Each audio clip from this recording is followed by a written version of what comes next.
Christopher Herman, and today we want to discuss trimming of the hair at the tail of cows or dairy cows, to be precise. This is a very essential husbandry practice done on every dairy farm.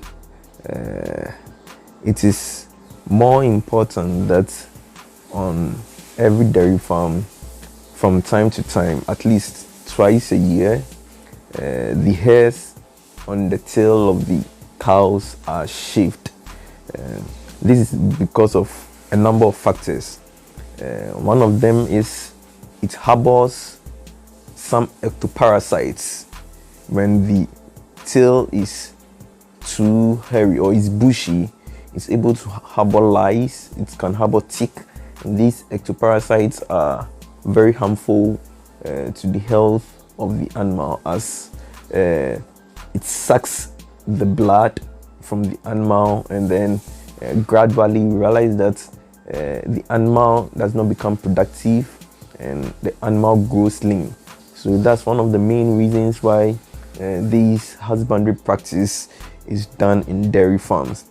Secondly, when the tails are shaved, it helps prevent contamination to the milker when they are milking, because often at times when the tail is bushy, when they come to the milking parlor and then you are milking them, what happens is that they can dip their tail into the urine and then use it, brush it off on the milker's face, which is not so nice. So that's another reason. And finally, it prevents contamination of the udder.